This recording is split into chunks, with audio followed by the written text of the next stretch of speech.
What's up, guys, and welcome to the Fantasy Football Fanatics, or the FFF if you're feeling like an extra fantasy football freak. Anyway, this is our risers and fallers after week 2 of preseason. Again, take all this with a grain of salt, all of it. It is preseason, but it does sometimes shine some light on some things.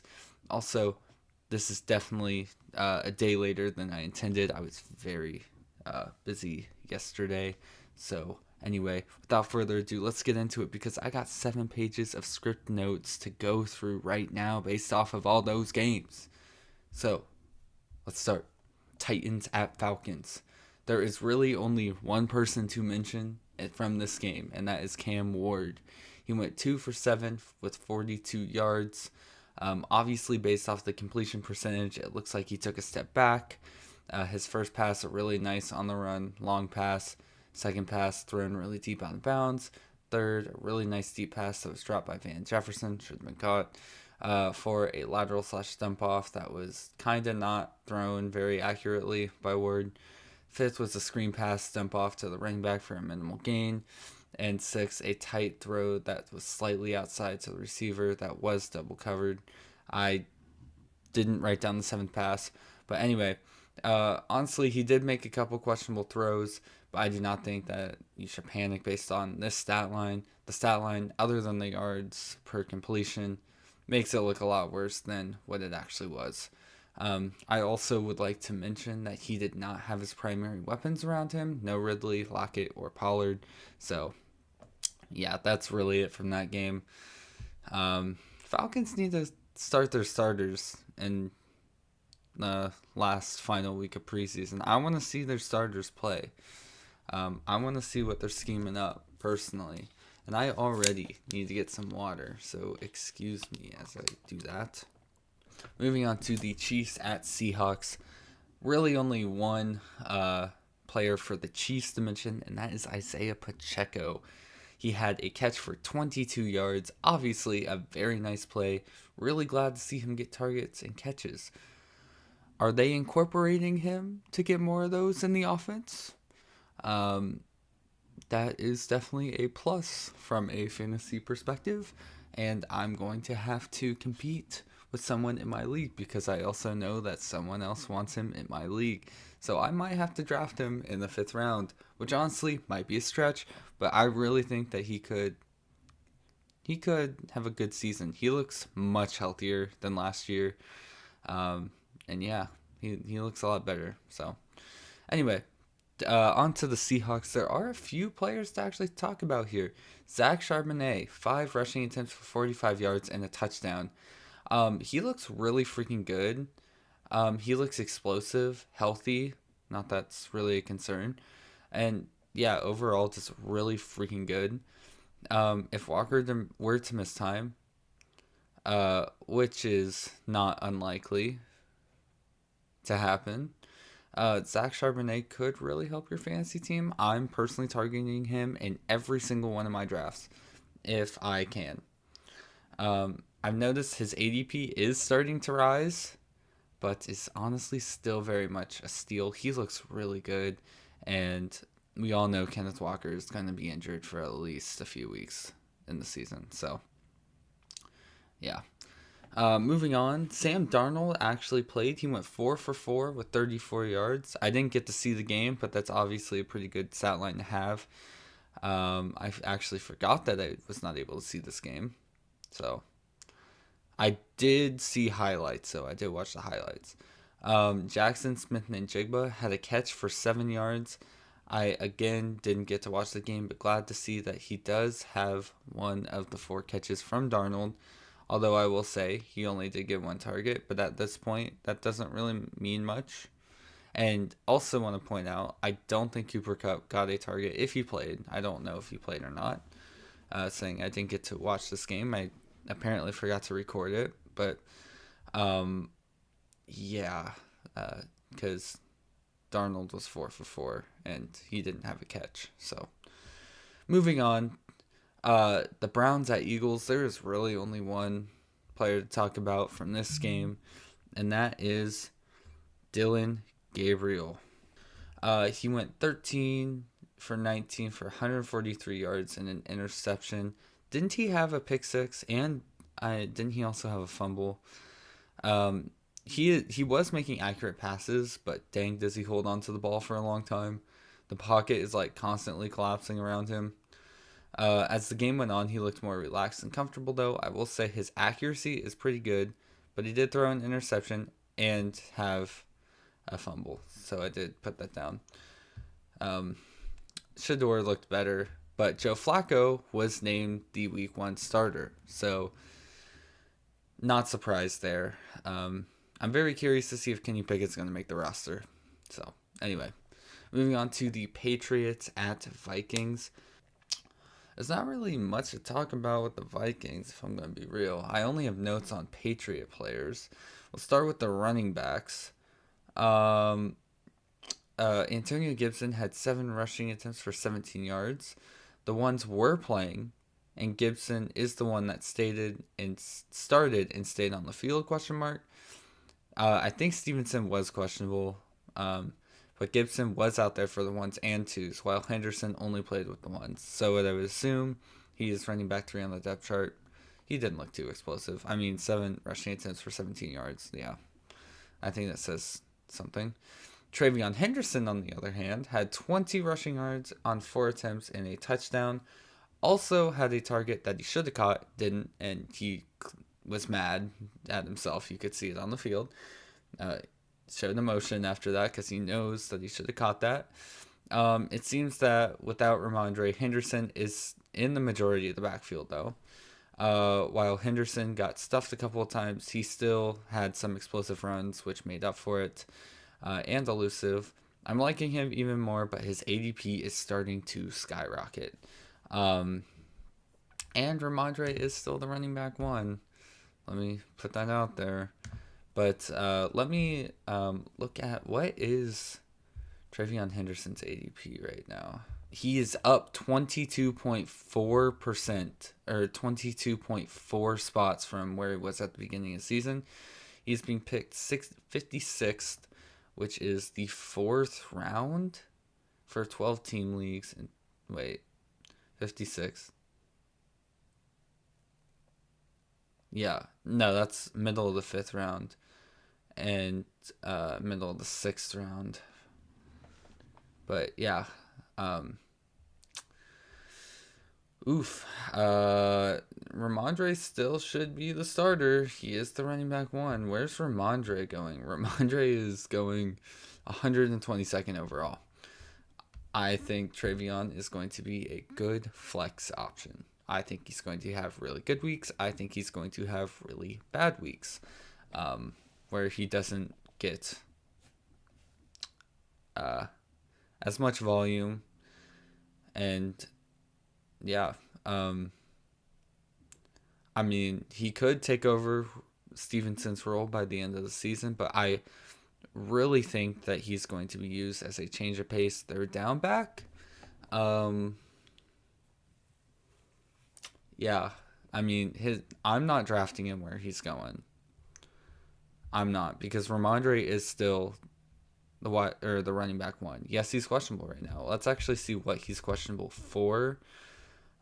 These episodes should be around an hour, and I'm kind of going through them kind of quick. So, he did return to practice, and it was undisclosed, unspecified injury that wasn't considered significant. So he did return. So I don't know, man. I don't know. I guess if he plays, if they play starters in the last preseason game, we'll see what happens. But I feel like Travion Henderson's a little bit of a gamble for how much his ADP is skyrocketing, because he's going around. He's going before DeAndre Swift, which is clearly the running back 1. Isaiah Pacheco, Tony Pollard, RJ Harvey. Yeah, J.K. Dobbins is on that team, but he's going before Breece Hall, but we're not at the Jets yet. I'm not going to say anything on that. David Montgomery, I don't know, man. Patriots offense, though, moving on just a little bit, Patriots offense as a whole got dominated by twos and threes. They looked pretty bad. The second drive, they looked much better, but the first drive was a mess. And I heard that the reason why that they played starters in this game was because Mike Vrabel was not satisfied with how the offense played during training camp and during joint practices. So I guess that says something. Matt Collins, I have him on there. 3 catches for 38 yards. Had a really nice toe tap sideline catch. Good awareness of where he is on the field. He might be an emerging receiver on the Patriots. Drake May, 4 for 7 for 46 yards. The first drive was absolutely atrocious. They were getting steamrolled. They seemed to get it together on the second drive, though. May didn't look bad, but was a little shaky in my opinion.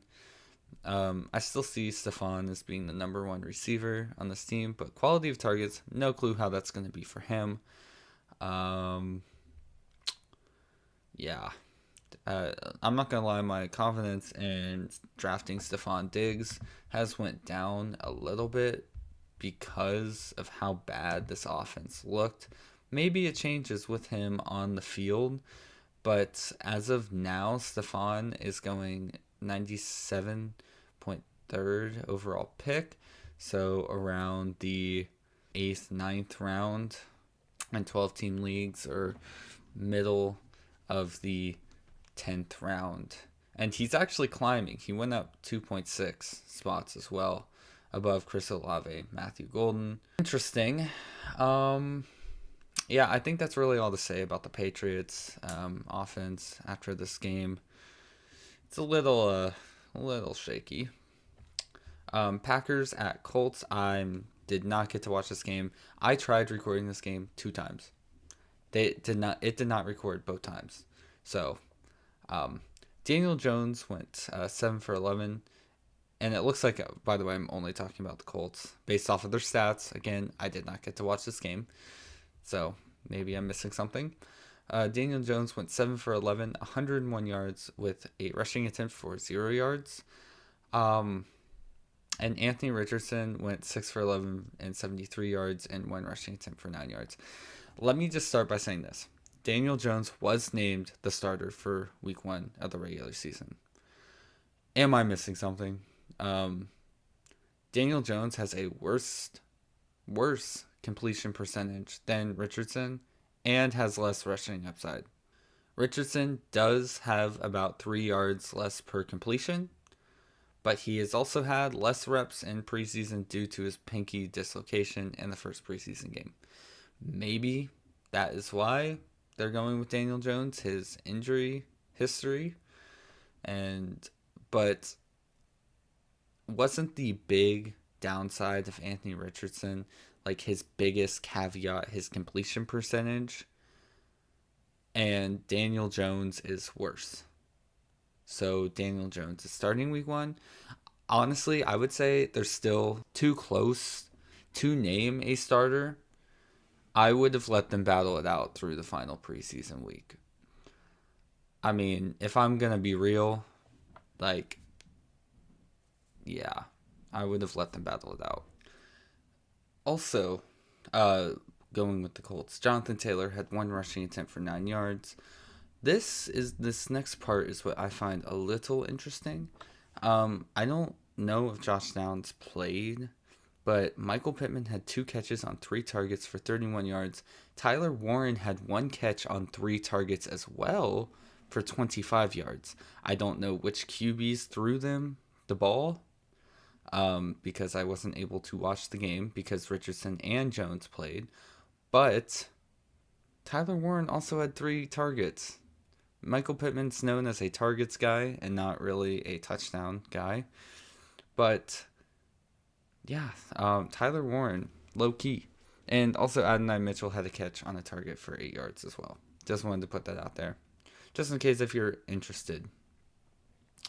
Okay, moving on to the Dolphins at Lions.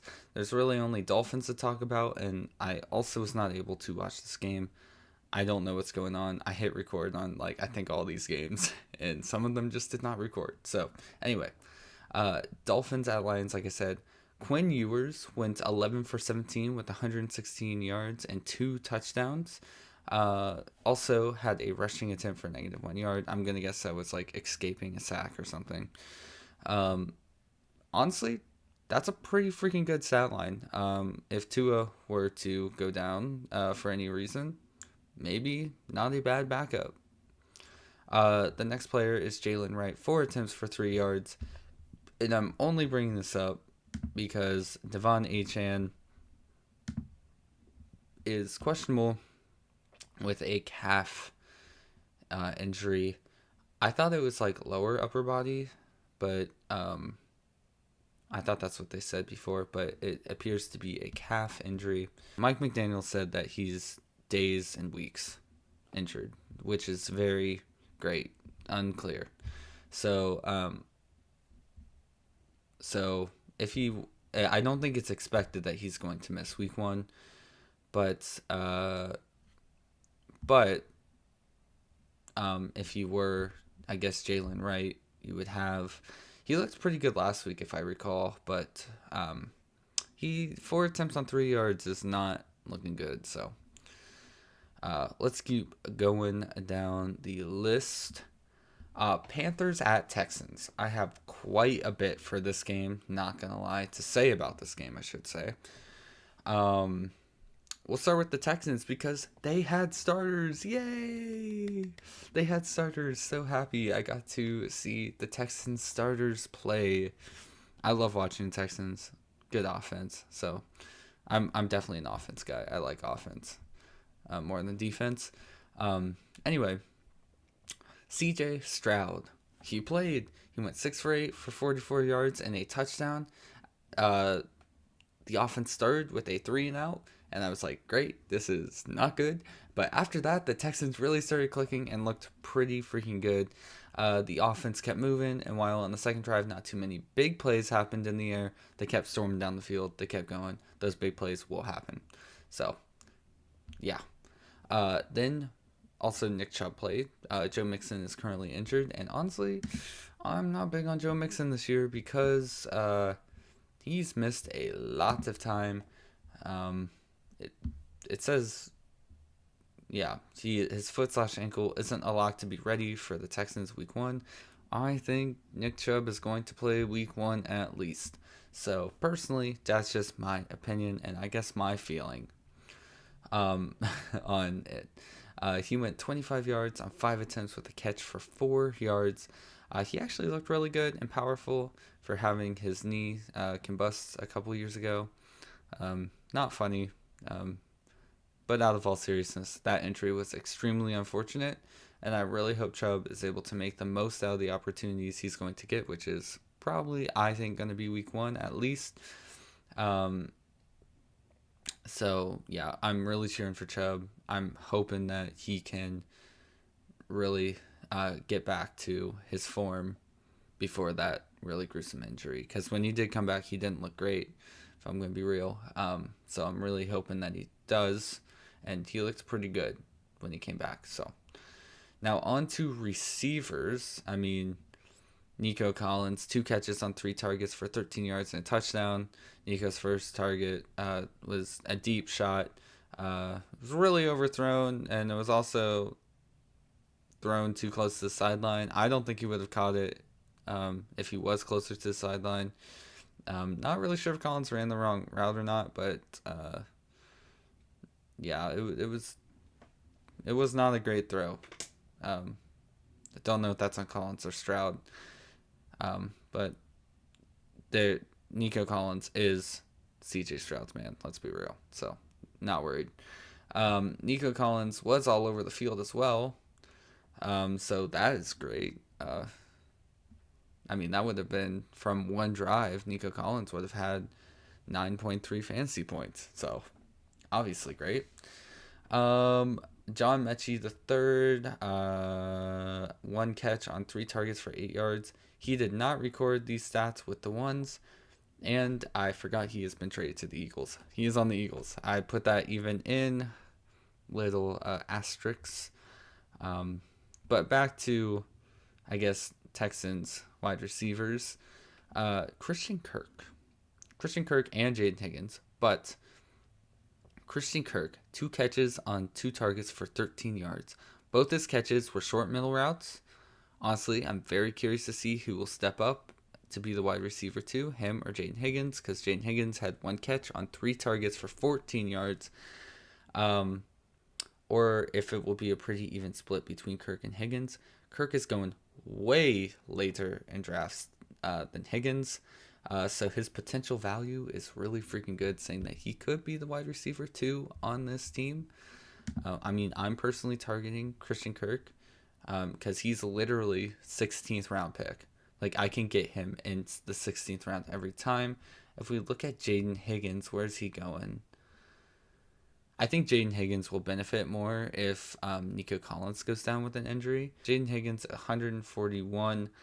I can tell you from my personal experience of doing a lot of mock drafts, I feel like that is a little bit... that's like the 11th round, right? 11th, 12th round for 12-team leagues. Okay, maybe that makes sense. I think I've seen him go a little earlier, though, a couple times. And where is Christian Kirk going? 167th. I've literally been able to get Christian Kirk with my last pick in round 16. And he's also went up while Jaden Higgins has went down by 0.3. Christian Kirk has trended up by 2.5 spots. So, yeah, I'll take that. I kind of want to target Christian Kirk, especially if I don't get Nico or something. I'm not one for drafting multiple receivers on the same team. I'm not. So, but yeah, Christian Kirk could be a steal this draft. And last one, Irv Smith Jr., 5 catches on 5 targets for 46 yards. Honestly, it's a throwback hearing Irv Smith's name. I remember when Bengals, Vikings, and he kind of just disappeared. He didn't get this production with the ones, but imagine if he balls out like this next week and he does get a spot with the ones. I guess keep on the lookout because, yeah. Now moving on to the Panthers, the Carolina Panthers. Bryce Young was 0 for 2 with 0 yards and 1 rushing for 2 yards. While it was called back on a penalty, Bryce Young started the game by throwing a huge interception right to Derek Stingley. Young didn't really make the best throw decisions and overthrew one of his receivers. He also underthrew Leggett on the pick. The Panthers offense just did not look like it was clicking. Last week they looked pretty decent on their second drive as they settled in, but today they did not look like they were clicking at all. And I will say, is this a trend then that starting the game the Panthers are going to be slow on offense, because this is 2 weeks in a row where they did not click on offense, at least on their first drive. The Texans did use their starters, mind you, which they do have a pretty good defense, but this was a real test, and the Panthers didn't do anything with it. So, yeah.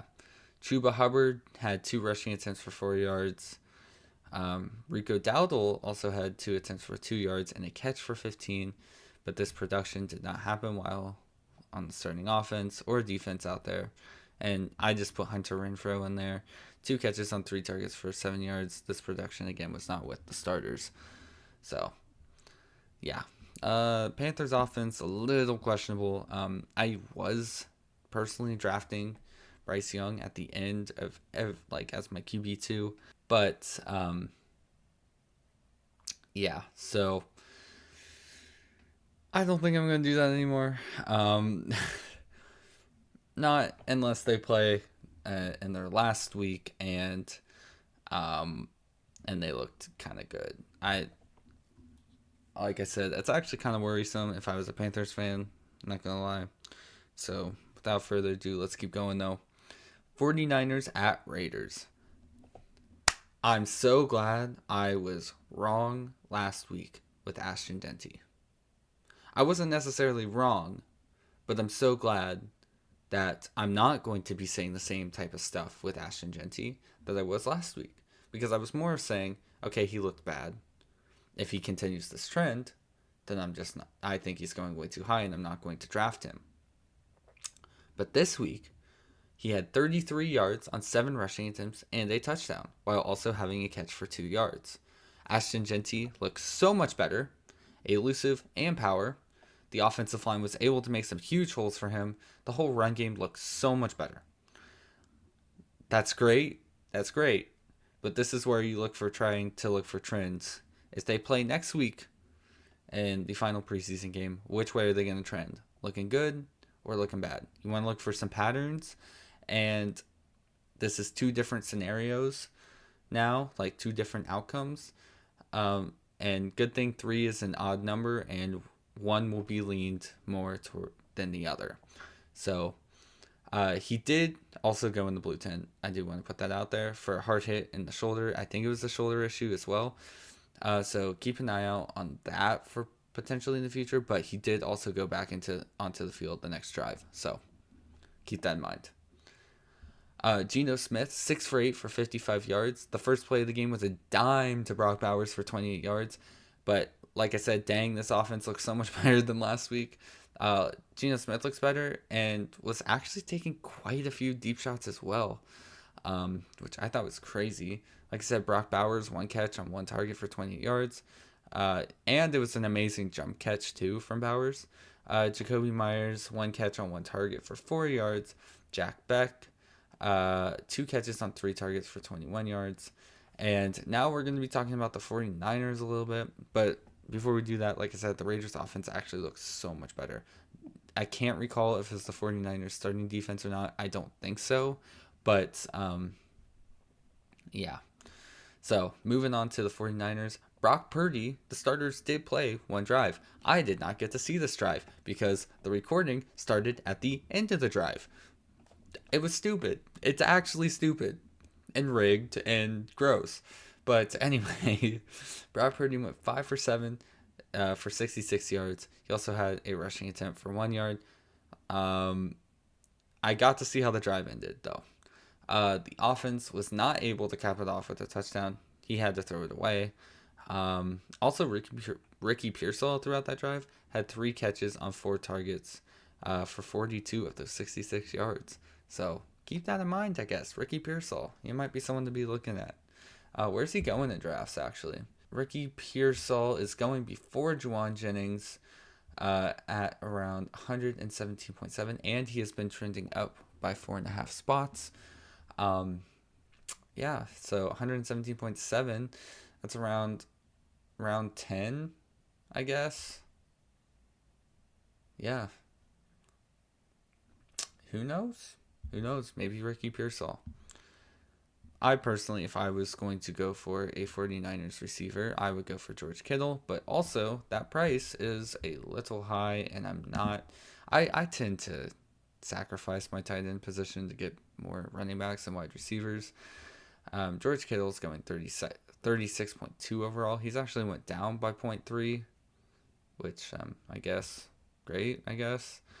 But that is like the end of the 3rd round, beginning of the 4th. So, yeah. Also, Brock Bowers is going 20.8, which has not changed at all. So, like, beginning of the 2nd round for 12-team leagues. I would say mid of the 2nd round for 12-team leagues. That was really bad math the first time. We're going to move on to the Chargers at Rams. The Chargers starters played. So Justin Herbert went 2 for 5 for 46 yards. Herbert seemed to be taking more deep shots. He only connected on 1. But the one to Johnson wasn't on Herbert, in my opinion. Johnson should have caught the second, like one of the incomplete passes, and he didn't. So Ladd McConkey also had 1 catch on 1 target for 17 yards. Despite Allen being on the field, Allen was on the field. Herbert targeted him and not Allen. This was only 1 drive, but in the past, Allen has been a target and reception machine for the Chargers, and with Justin Herbert for most tries, but it seems like not on this one. I guess we'll see if this trend continues next week. If they play, I kind of doubt that the Chargers starters will play. But yeah. Which also, Trey Harris, 6 catches on 8 targets for 85 yards. He did not record these stats with the ones. That's actually surprising to me in the sense of why is he not playing with the ones? He might not be as fantasy viable as we think as a late draft steal if he's not even playing with the starters. So keep that in mind. Quentin Johnston, he had a target that was a really deep ball but couldn't catch it. It bobbled in his hands. He should have caught it. He took a very hard hit to the head, though, and was lying on the ground not moving.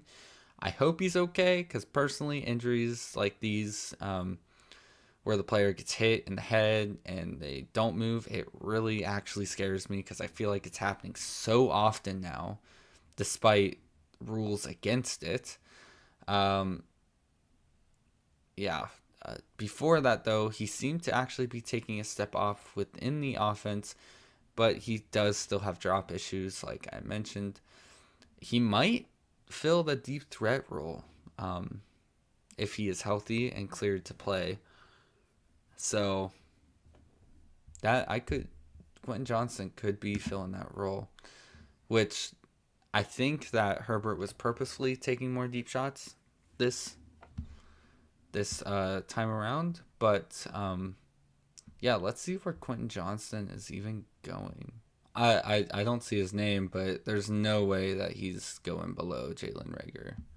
So I guess I'm just missing him. But anyway, he might be a steal, I guess, if he's not being drafted. So yeah, especially if he's the deep threat. But moving on to the running backs, which is Omarion Hampton. He had 2 rushes for 12 yards. I don't think Omarion Hampton having only 2 attempts is indicative of anything. Apparently Herbert was the one pushing to play this game to practice against the pass rush, so they were probably focusing on passing since he wanted to work on that. And that's also why I assume he took some deep shots as well. More deep shots. But yeah. The only notable thing for the Rams is Blake Corum had 4 rushing attempts for 22 yards. I'm still just going to follow him just in the offense that Kyron Williams gets injured. But I don't think. I mean, Blake Corum looks good, but he's not going to take touches from Williams, who is just paid. So moving on to the Buccaneers at the Steelers. We are going to get this out of the way now. I am kind of done talking about it, but Bucky Irving. I think I said this last game or last week as well. Maybe not because Bucky Irving didn't play. But no, I did mention it because Rachaad White did. Bucky Irving had 12 rushing yards on 8 attempts. He did have a catch for 15 yards and a touchdown. But are we really drafting Bucky Irving hoping that he's going to get multiple catches for multiple 15-yard games and a touchdown? I don't know if it's the Bucs O-line, Irving, or the Steelers D-line, but the numbers kind of speak for themselves when it comes to how he looked. Rushing-wise, he got swamped a lot and met at the line of scrimmage and lost yards more often than you would like. Like I said, he does have the passing touchdown, but look at the rest of the receivers on the Buccaneers. Do you really think he's going to be getting more of those? A lot more of those. Rachaad White still exists. When he played, he rushed better than that. And people are drafting him, Bucky Irving, 24.8. So the end of the second round when... Okay, this is not realistic. Chase Brown is not going 27.5. Past 2-3 days, he has been going second round. I've actually seen him picked as the last pick in the first round in my mock drafts. So, anyway. Bucky Irving is apparently going 24.8 overall and climbing. If other people want to draft Bucky... I had Bucky Irving. I'm really not a hater. I had him last year. He was good, but what made him good was that I picked him up off the waiver wire. That's what made him good. You're wasting a second round pick for this guy. Second round, third round pick for this guy. When Chase Brown is going to get more volume and honestly has looked better than Bucky Irving. Kyren Williams is going to get an insane amount of volume. Kenneth Walker, yes, he's probably going to be injured, but he's freaking explosive. James Cook, yeah. But if we just look at everyone that is going around Bucky Irving, Trey McBride, Chase Brown, T. Higgins, which we'll get to T. Higgins, Jaden Daniels, Jalen Hurts, Tyreek Hill, Lai McConkey. These guys, Joe Burrow, James Cook, Devontae Adams, George Kittle. I'm not saying that all these guys are better than Bucky Irving. I'm just saying that bro is going to be sharing quite a lot of rushing attempts with Rachaad White, barring his injury, because I know he's a groin injury. But, guys, Rachaad White has not looked bad with his rushing attempts either. That's just crazy to me. I'm not going to lie, guys. People are drafting him at his ceiling, and yes, his ceiling would be a catch for 15 yards and a touchdown. That is literally 8.5 points right there. But he had 12 rushing yards on 8 attempts, and he did not look good. He did not look good rushing-wise, and he is mainly a running back, guys. He is going to get catches. He is going to get that. Some PPR, great. But really, in the second, third round, dang. With Rachaad White still running the ball, probably a decent amount. Dang. You're really hoping, you're really drafting him hoping that he has multiple catches for 15 yards and touchdowns every freaking game. I'll tell you that. Especially drafting him over Chase Brown, apparently, who's going to get an insane amount of volume and has looked good.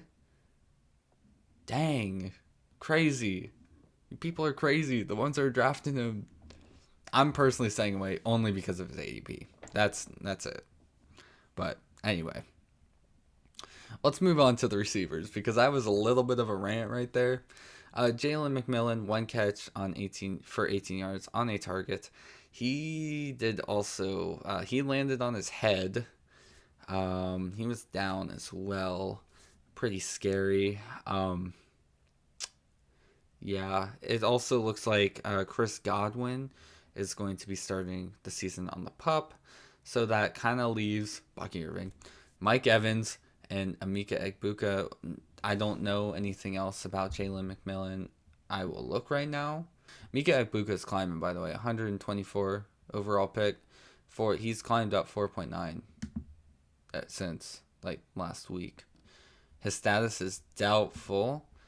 They're expected to place him on the injured reserve when they finalize the 53-man roster, which will force him to miss at least the 4 weeks of the regular season. Okay, Emeka Egbuka could be a steal this draft. It could be a steal, but he is climbing. I will say, I've noticed him climbing. I have noticed him climbing. So keep that in mind. But he could be a steal this draft because he had 2 targets and a catch for 5 yards. He could get more. Without Jalen McMillan, Chris Godwin, if it's just Mike Evans and Emeka Egbuka, that could be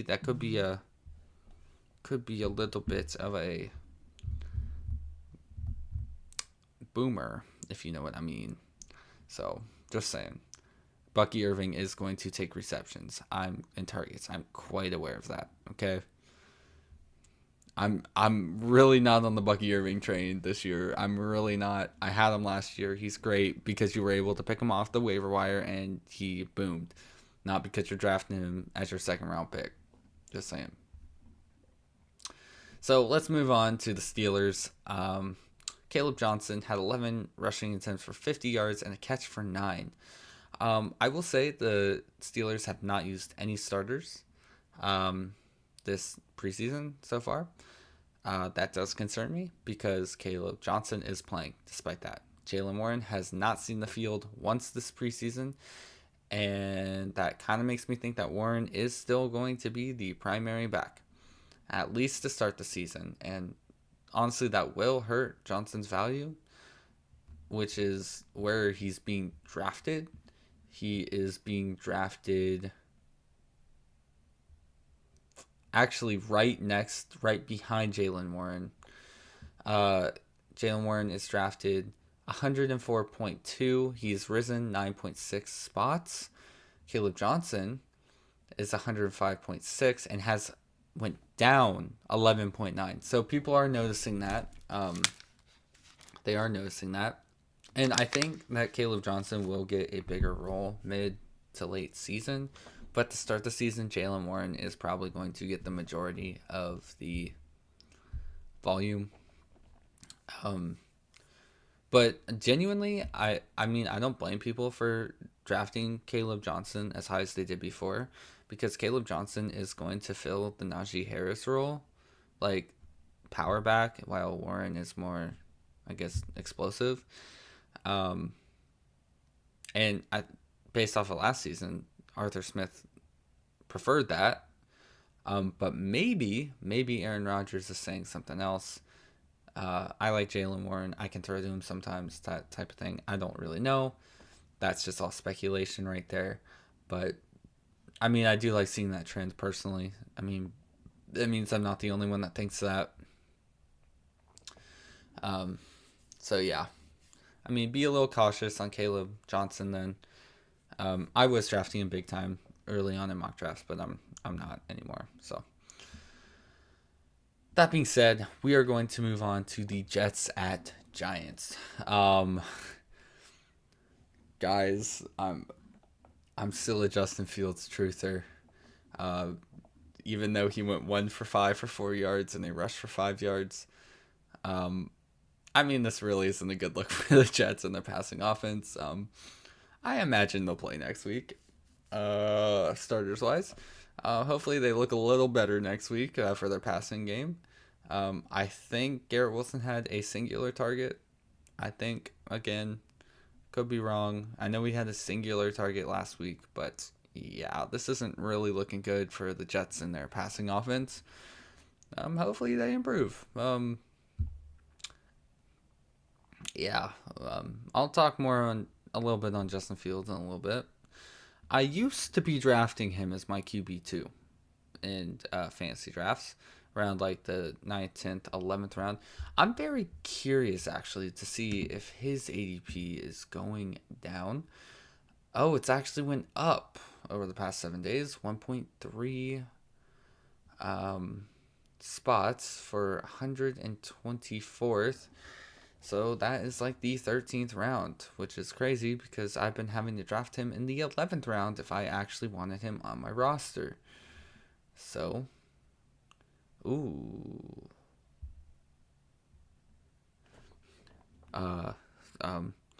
Breaking news. I just saw this as I was looking at him. Lamar Jackson is questionable. But it just says that he's not in line to play. Okay. Well, I didn't think that he was going to play in preseason games. But anyway, so Justin Fields, I mean, he's still got the rushing upside. Let's be real. He does. He got a rushing touchdown, but they clicked in week 1, their first preseason game, and they did not look good. They looked really bad, if I'm going to be honest. So hopefully they look better next week. But moving on to the rushing game, Braylon Allen looked good. 7 attempts for 34 yards, 4.9 yards per attempt, carry, whatever you want to call it. And Breece Hall, I'm just going to put these guys together. They both had the same amount of attempts, 7 attempts. For 26 yards and 3.7 yards per attempt / carry, whatever you want to call it. Based on this, I really think that Braylon Allen is going to take a significant amount of touches from Hall. I think he's going to take a huge step up. He played with the ones. Keep in mind that Braylon was on the field a pretty good amount with the ones. This was with the starters. Allen also looks super powerful. And I mean, I said this last time, but Breece Hall has said himself, I'm just not their guy. And that's fair. And I think Braylon Allen is. And for where Breece Hall is going in drafts, people are really I mean, he's went down 3.6 spots, but 57.9. Yeah, he's still going pretty high. Like, I would rather have DeAndre Swift, Isaiah Pacheco, honestly, Tony Pollard, RJ Harvey. All these guys going behind him, I would rather have over Breece Hall. I'm kind of not drafting Breece Hall at all. He's kind of a no, like do not draft list. If I'm going to be real. I mean, I could be wrong, and great, but great for all the people that are Breece Hall fans and have drafted Breece Hall, but he's kind of on my avoid list. I think Braylon Allen is really going to take a big amount from Breece Hall. So, anyway, keep that in mind. Now we are on to the Giants. Jackson Dart, 14 for 16 for 137 yards and a touchdown, while also having 2 rushing attempts for 5 yards and a rushing touchdown. If I was a Giants fan, I would be extremely excited to see his progression as a pro. He looks great. If it doesn't work out with Wilson, which I don't imagine that it will, Dart could actually come in immediately instead of Winston, which based off of this preseason, I would be very happy and not feel nervous about it if I have a Giants receiver. Like, I know this is just preseason, but Jackson Dart looks like really good, and I kind of see why they drafted him where they did now. So at first I was kind of like, huh? But they might have found something. Jameis Winston, I love how I'm doing this in reverse order as well. But anyway, Jameis Winston, 6 for 11 with 110 yards and 1 rushing attempt for 1 yard and a touchdown. Bro was slinging it still. 6 completions for 110 yards. Bro was definitely slinging it. And I just want to point out, I'm very happy for him. He did not throw a pick. So, great for Jameis Winston and Jameis Winston truthers. Russell Wilson, 4 for 7 with 108 yards, which is an insane. That is literally like 27 yards per completion. But he did have an interception. He had a really nice deep pass that was completed to Collins. That was the majority of his yards, though. Him throwing this deep pass does restore some faith that Neighbors will get some big yard plays from Wilson. Because I'm not going to lie, last week he was just throwing a bunch of short, medium passes to tight ends when he played. So this does restore some faith in that.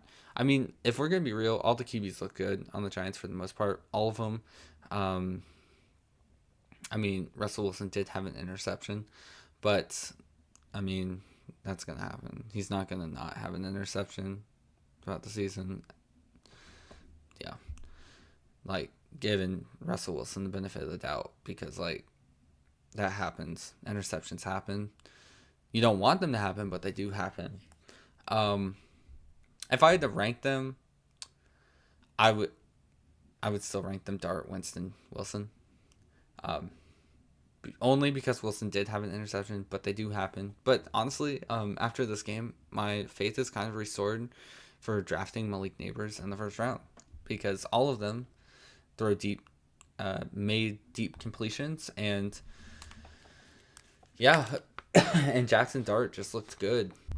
Moving on to the running game. Well, I forgot to mention Wan'Dale Robinson had 1 catch for 6 yards. So, Tyrone Tracy Jr., 7 carries for 39 yards. Tracy looked a lot better this week than last week. Had some big runs, while he did get stuffed a couple times.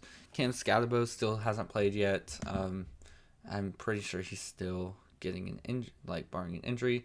Tyrone Tracy has went up in ADP by 9 spots for 97.8 overall pick. Math. That's like 8th round, 9th round for 12-team leagues. Not bad. Cam Scatterbo has went down 12.8 picks to 129th, and he's not questionable anymore. Hamstring is participating in team drills from like Tuesday. So maybe he might play in the last preseason game and we can finally see how he looks. But yeah, Tyrone Tracy did not look bad. The Giants' offense, other than Jackson Dart because he looked good both weeks, kind of restored my faith a little bit in drafting an offensive weapon on the Giants. Like I said, like Malik Neighbors, I'm not as worried as I was. I mean, he did do what he did last year with Daniel Jones. So, I mean, I guess there shouldn't be too much. But apparently, Neighbors' toe, shoulder, and back, that's a lot of things to be injured with, is expected to participate in practice Tuesday. So that's good to hear. Also, just looking at his points, yeah, I'm not worried about Malik Neighbors. I honestly have been drafting Malik Neighbors as my first overall pick because I'm the 8th pick in a 12-team league. So over Amon-Ra, which I guess could be a popular opinion, probably not. And I want to put over Puka Nacua. I am not big on Rams receivers whatsoever with Matthew Stafford and his back like this. I think Puka is a little bit overrated anyway. Not overrated, but Devontae Adams is going to take volume away from Puka. So, crazy that he's going where he is. That's just my opinion. Flame me in the comments. Yeah. Moving on to the Ravens at Cowboys. I only have one player for this game, so yeah. Voice crack, bro. Miles Sanders, 7 rushing attempts for 15 yards. I mean, this does not look good. I was not able to watch this game, I don't think. Blue and Williams didn't play, so I assume that those two are in front of Sanders.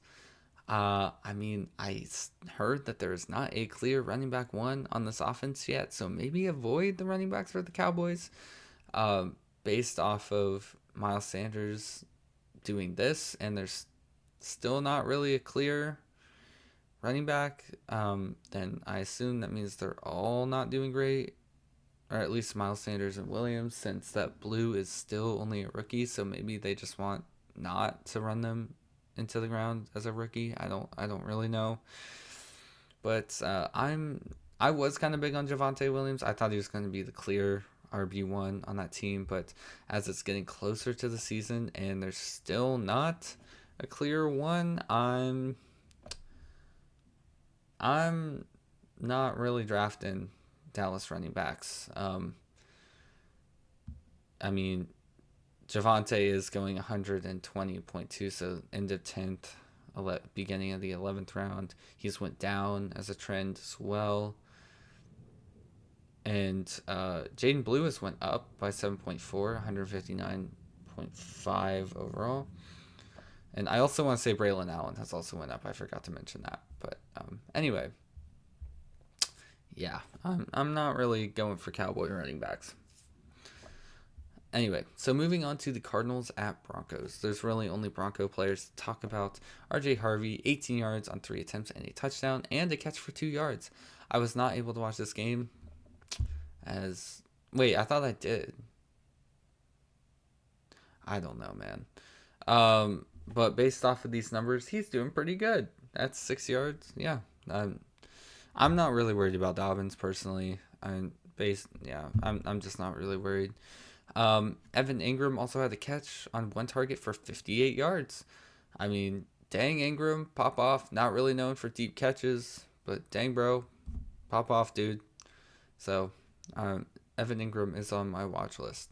Now, these next few games, there are quite a bit of players to talk about, but it is the final 3 games of the week. So, let's get started. This is a longer episode, but who knows? Maybe people like it. And like I said, I'm going to put the timestamps in the comments below so you get the chapters and you can just skip to whatever games that you want. So, want to hear about. Okay, so Jaguars at Saints. We are going to start with the Jaguars. We're going to start with the running backs first, and then we'll get to quarterback and wide receivers. Travis Etienne Jr., 3 carries for 24 yards and a catch for 8. Etienne, as a runner and pass catcher, looked pretty good. He ran through holes, bounced off of defenders. My only question is, why did Bigsby start on the field on the first drive and get the majority of the field time on that drive? Because Bigsby had 2 carries for 6 yards with a catch for 19 yards. Like I said, Bigsby, interestingly enough, actually started on the field with the starters, not Etienne. That's definitely significant, in my opinion. He didn't really look great running the ball, but he was cutting and making guys miss on that catch. So, I mean, when I say he didn't look great, he still had 2 carries for 6 yards. Like, that's still averaging 3 yards a carry. So, didn't look as good as Etienne. And I also put Tootin on there as well. Yes, he's behind both Etienne and Bigsby on the depth chart, but just wanted to mention his stats. He had 10 carries for 35 yards and a touchdown, while also having a catch for 6 yards.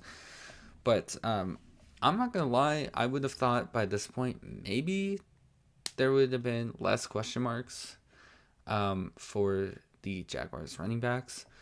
But I feel like there's more question marks as the preseason has went on.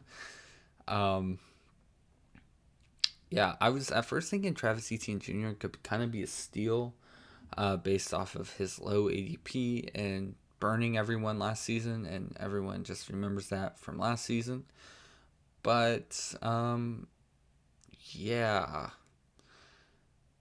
I don't know, man.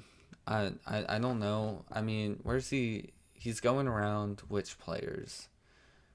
He's going pretty late in drafts. He's going 128.5 overall. He's actually went up.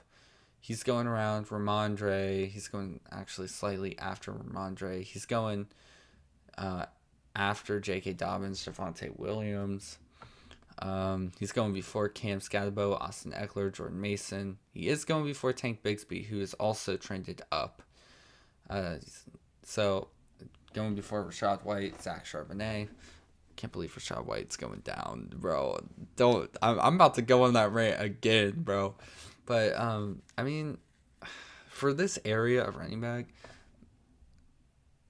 I guess you can't really go wrong. I mean, Jordan Mason is a pretty good pick there. I think Austin Eckler is a pretty good pick here.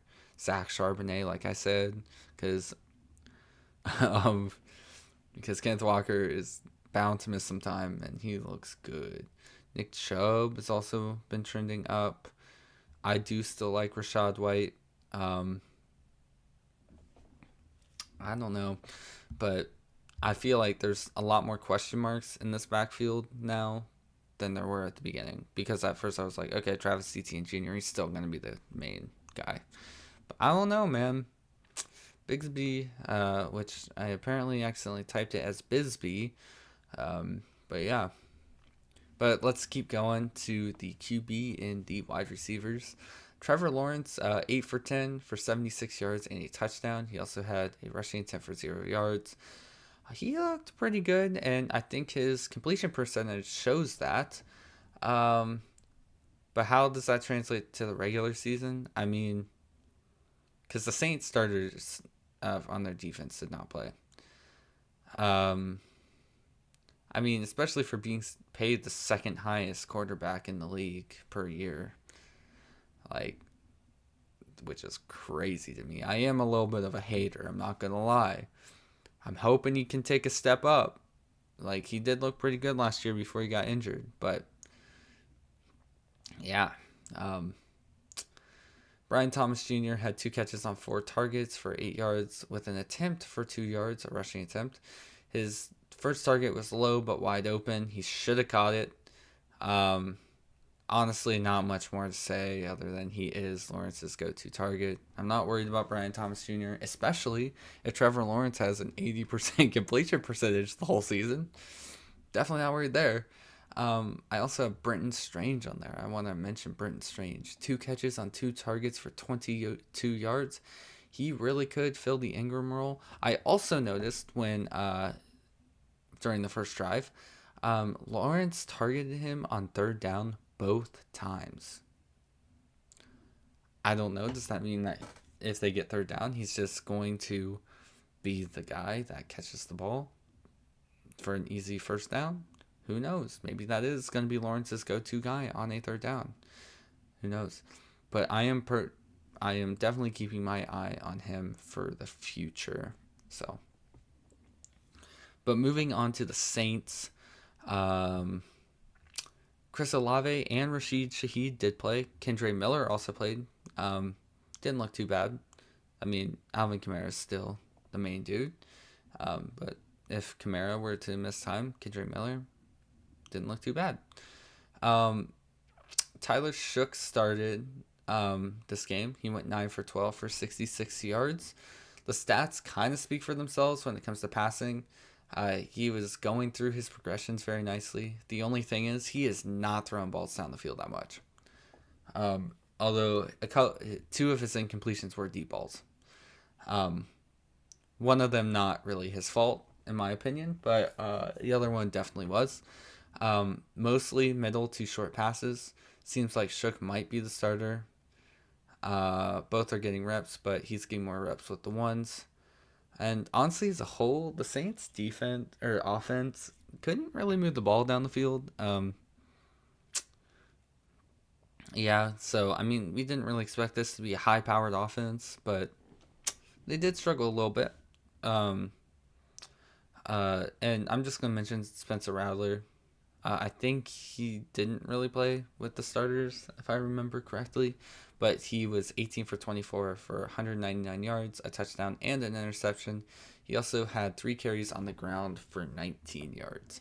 But I want to move on to the pass catchers for the Saints, because this is where the fantasy value is coming. Chris Olave and Rashid Shaheed both played. Chris Olave had 2 catches on 4 targets for 12 yards. Rashid had 3 catches on 3 targets for 15 yards.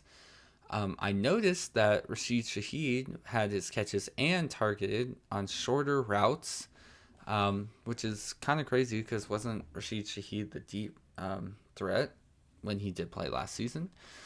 And Chris Olave had 2 deep targets thrown to him.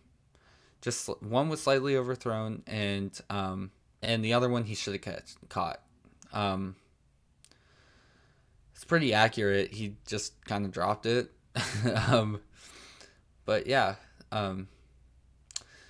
Olave had more targets than Shaheed, but Shaheed had more catches. Is Olave going to be more of the deep threat now? I mean, maybe I just don't remember correctly, but I thought Shaheed was the deep threat on this team.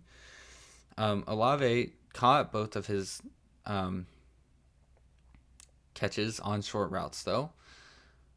But again, he was targeted on farther ones downfield, so maybe he's just going to be used all over the field.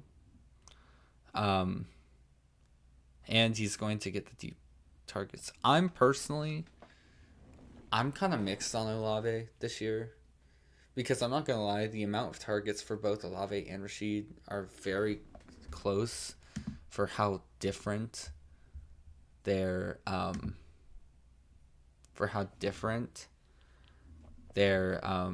ADPs are. Like Olave, which Olave is a steal in my opinion anyway, because he's going 101.3 overall, and Rashid Shaheed is going 137.9, and both of them are trending up. Could Rashid Shaheed be more of a PPR, like a steady floor type player this season, since he's gonna get catches from short middle routes, and Olave is gonna be a little bit more fluctuating, since yes, he did get both of his targets on shorter, or both of his catches on shorter targets, but he also had some deep balls thrown to him downfield. One of them he should have caught, was pretty accurate, but the other one not. Like, who knows? Like, that's kind of the thing that I'm thinking for this team. I mean, Sorry, I had to get some water. I mean, Chris Olave is going around, is going after Stephon Diggs, which, like I said, I'm a little less on Stephon this season just because of how the Patriots offense has been playing. He's been going after Matthew Golden. He's been going after Jacoby Myers. He's been going after Cooper Kupp, which I think is crazy. After Rome Odunze, because Rome Odunze has been trending up too, despite his performance this last week. He's going before Chris Godwin, which, how is Chris Godwin trending up when news came out that he's going to start on the pup? He's going before Debo, going before Jordan Addison with his 3-game suspension. I mean, he's also going before Khalil Shakir, Juwan Jennings, Ricky Pearsall, Keon Coleman, which makes sense to me. The only one that he doesn't go before is Emeka Egbuka, who I could see really skyrocketing this season. But yeah, I'm kind of on Chris Olave. I'm not gonna lie. I would rather have him as my flex, or as a flex, rather than my wide receiver 2. And I think that's where he's going in drafts, as to where he could be your flex. But I'm looking at Chris Olave a little bit. I'm not gonna lie. He could be a pretty boom or bust receiver this season. Because just based off of this, he would have had 3.2 points, while Rashid had more catches, but less yards per catch, while it was only 1 less yard per catch, but still. Anyway, moving on to the Bills at Bears. There was nothing to talk about with the Bills. This game, I kind of skimmed a little bit. Not really skimmed, but just mostly paid attention to the Bears for this game because I looked at the stats after and saw that there was really no Bills starters playing on offense. I don't know about their defense. I don't think they played on defense, but anyway. Caleb Williams went for 6 for 10 for 107 yards and a touchdown. Caleb Williams looked great. I put good, but he looked great. Especially that first drive. I'm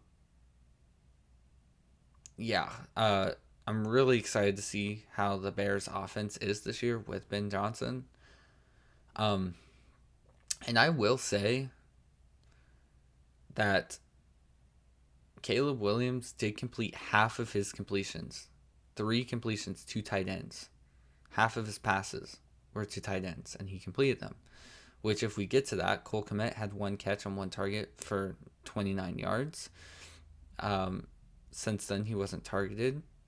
But so I guess we'll keep watching that next week as starters play. I hope they do. And see if this stays as a trend. And this was just like an outlier. 1 catch on 29 yards. Colston Loveland did have 2 catches on 2 targets for 26 yards. First throw in the game was to Loveland as well. I'm already pretty high on him to begin with.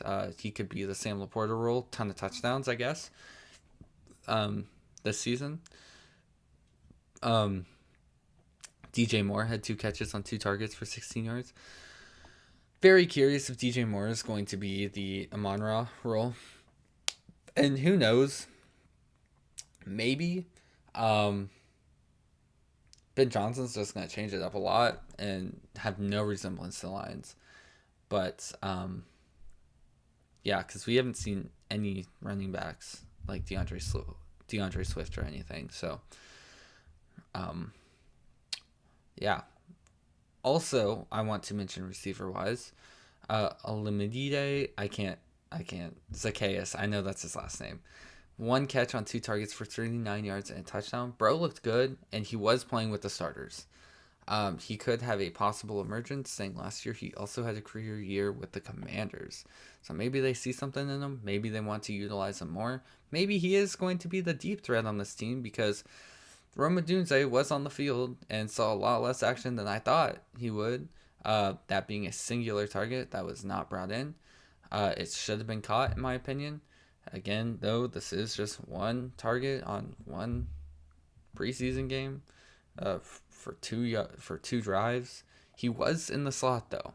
I will say. He was in the slot, at least for a singular play. So, I guess we'll see.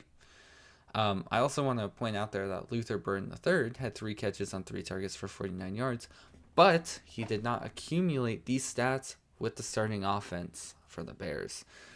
So that does make me wonder, because Colston Loveland is playing with the starters. That does make me wonder that if Luther Burden is not going to be on the field a lot, and his ADP is going down. I will tell you that, because I saw his name while I was looking for others.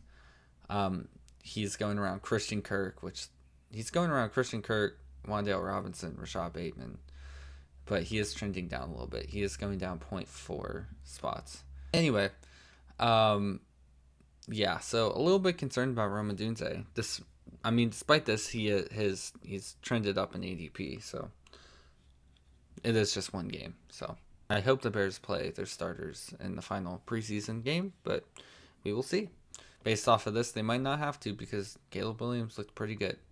So moving on to the last and final game. Again, sorry this episode is so much longer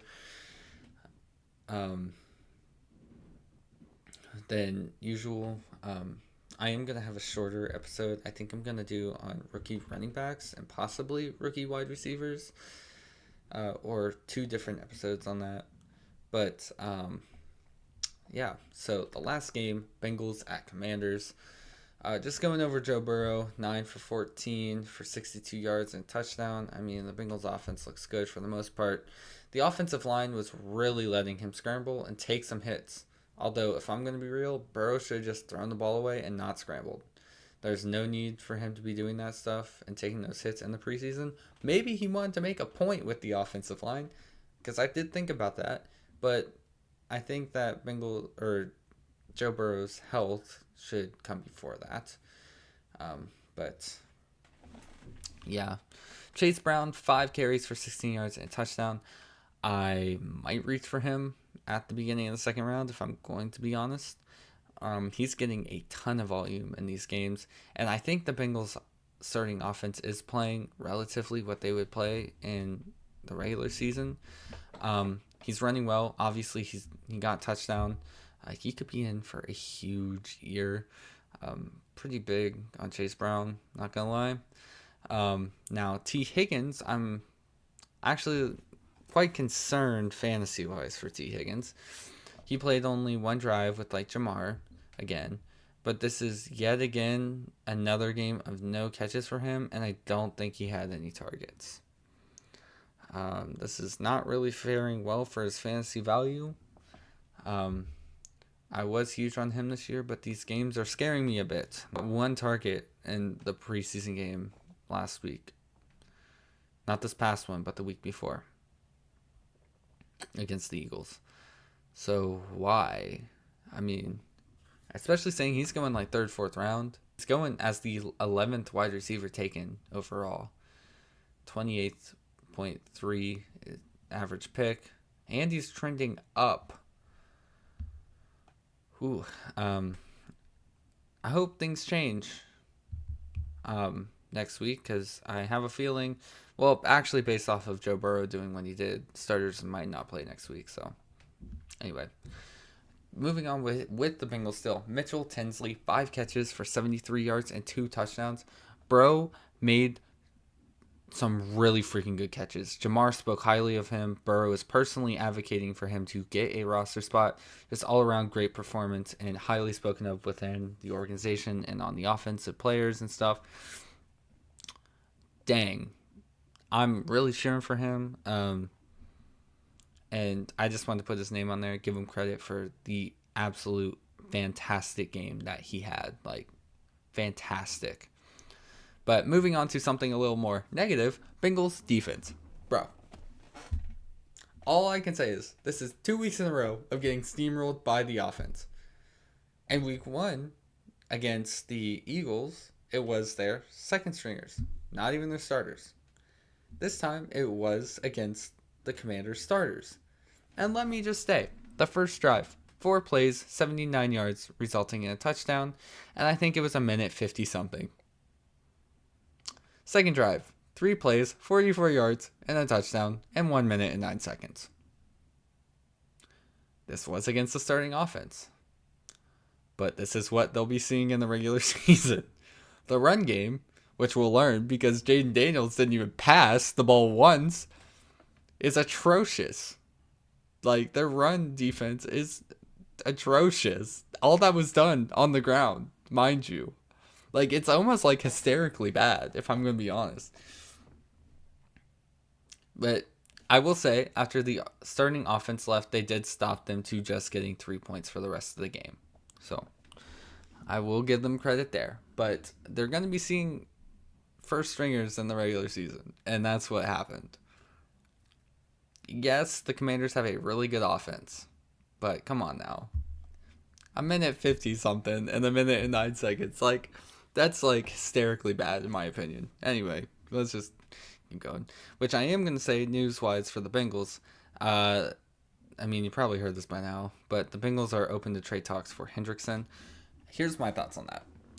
I'm not really hating that. If they could get a couple good players, like not even elite, but a couple good players and maybe a draft pick for Hendrickson, they need depth more than they need one elite player, as shown on that line.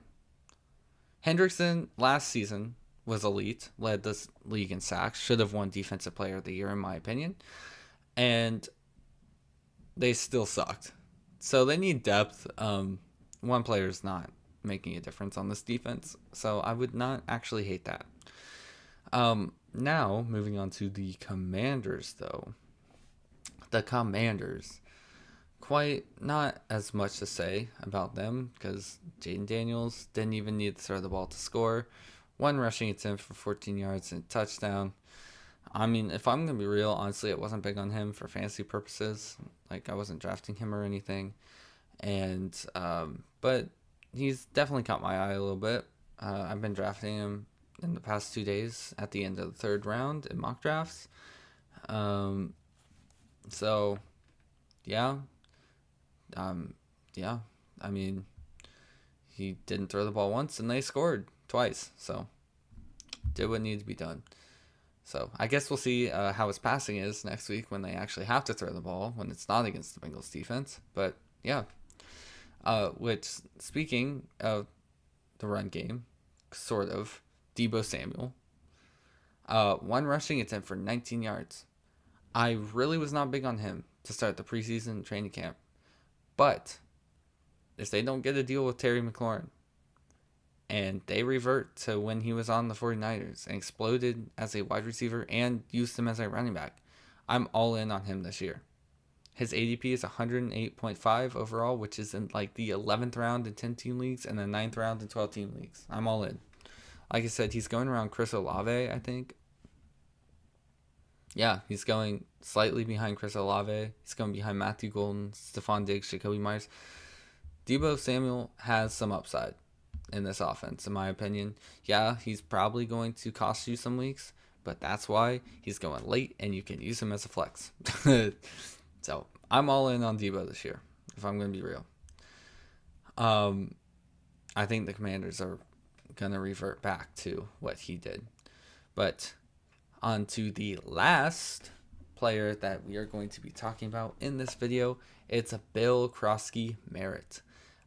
11 rushing attempts for 46 yards and a touchdown. He looked really good, and the Commanders look like they're trying to trade Brian Robinson Jr., so this guy could be the primary back, with Eckler being more of a pass-catching back like he was in Los Angeles. Third down back, because he is getting older as well, more of a change of pace back. This guy could be potentially their RB1 and could be getting a bulk majority of the rushing attempts and carries on the Commanders team, which clearly this was against the Bengals defense, but clearly they don't have to throw the ball to score 2 touchdowns. So, yeah, clearly, to win games, which they didn't win the game because the Bengals defense showed up against the Commanders' second stringers and worse. So, let's go. Yes. But yeah, that is my 1.5 hour recap on all of the preseason games in week 2 or week 3, whatever you want to call it. So, yeah, like I said, I'm going to put chapters within the video to specific games. So if you want to listen to my thoughts on specific players and specific games, then yeah, you got that. So yeah, if you guys enjoyed this video, podcast episode, whatever you want to call it, hit the like button, hit the subscribe button. Like I said, I'm going to be trying to squeeze in a couple videos before the preseason next week. Preseason recap next week. Then we got some videos going on. Yeah, so yeah, I'll see you guys in the next episode. Peace.